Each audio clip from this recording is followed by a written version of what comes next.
Don't forget to sign up for Grizzly Idol. Today's the last day. Oh, hey Grizzlies, are you guys interested in joining track and field? If so, it's not too late. Tryouts just passed, but I'm sure you can talk to one of the coaches and they'll give you more information. Hope to see you there. February, as you may know, represents Black History Month, and for the next 3 episodes of One, we will be recognizing 6 outstanding African Americans that have exponentially made a dent in America's history. So a little history on why February has become Black History Month. The month is annually celebrated in the United States, Canada, and the United Kingdom. Created by Carter G. Woodson, the second week of February was said to be African American History Week. He chose this week because it marked the birthdays of Abraham Lincoln and Frederick Douglass. This was a huge and encouraging step for the education and recognition in the history of African Americans. The expansion of African American History Week to Black History Month was first proposed by students at Kent State and was officially recognized in 1976 by President Gerald Ford. He spoke to urge the American people to seize the opportunity to honor the too often neglected accomplishments of Black Americans in every area of endeavor throughout our history.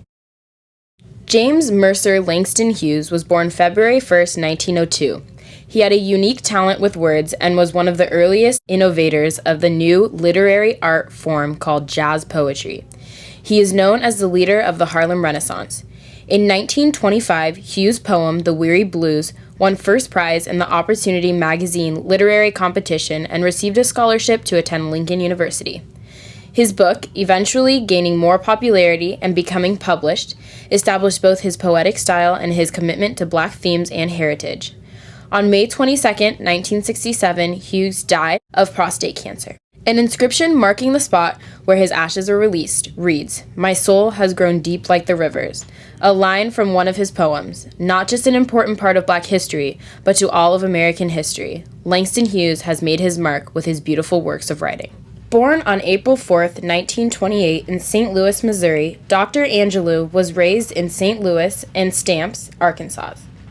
In Stamps, Dr. Angelou experienced the brutality of racial discrimination, but she also absorbed the unshakable faith and values of traditional African American family, community, and culture.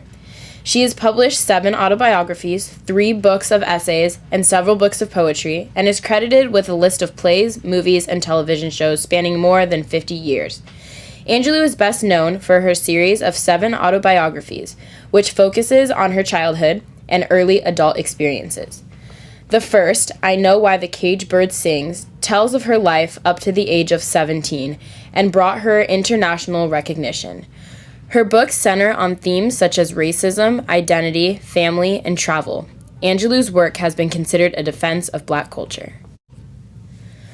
Marvin Gaye was an American musician who gained worldwide fame for his work with Motown Records. Gaye's songs included How Sweet It Is to Be Loved by You and I Heard It Through the Grapevine. Gaye's later recordings influenced several R&B subgenres. Tragically, on April 1st, 1984, he was fatally shot by his father, Marvin Gaye Sr., at their house. Gaye was shot twice following an altercation with his father after he intervened in an argument between his parents. The wounds were fatal, and he was pronounced dead on arrival at the California Hospital Medical Center. Gaye's death inspired several musical tributes over the years, including recollections of the incidents leading to his death. Gaye was given a burial plot at Forest Lawn Cemetery and was later cremated and his ashes spread around the Pacific Ocean. Gaye's death is listed at number 8 on VH1/VH1 Classics 100 Most Shocking Moments in Music. B.B. King was born September 16, 1925. An American blues musician, singer, songwriter, and guitarist, B.B. King was inducted into the Rock and Roll Hall of Fame in 1987. He is considered one of the most influential blues musicians of all time, earning the nickname the King of Blues and one of the 3 kings of the blues guitar.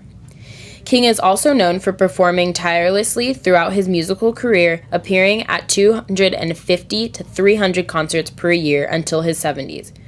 In 1956, it was noted that he appeared at 342 shows.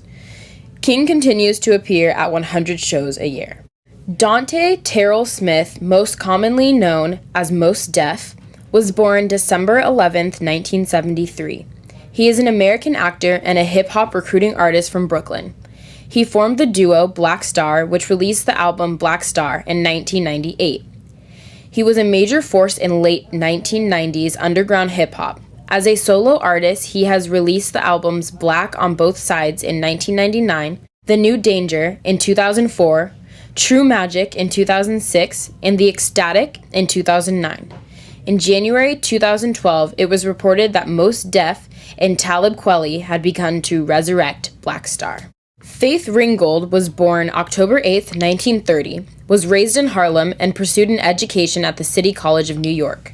During the 1960s, Ringgold painted flat, figural compositions that focused on the racial conflicts, depicting everything from riots to cocktail parties. The 1970s was her move into the sculptural figures that were used for fictional slave stories as well as contemporary ones. Ringgold began quilted artworks in 1980, her first quilt being Echoes of Harlem. She quilted her stories in order to be heard, since at the time no one would publish her autobiography. Interesting fact, on January 16, 2012, Martin Luther King Jr. Day, she had a Google Doodle featured on Google's homepage. Ringgold's extraordinary work is in the permanent collection of many museums, including the Solomon R. Guggenheim Museum, the Metropolitan Museum of Art, and the Museum of Modern Art.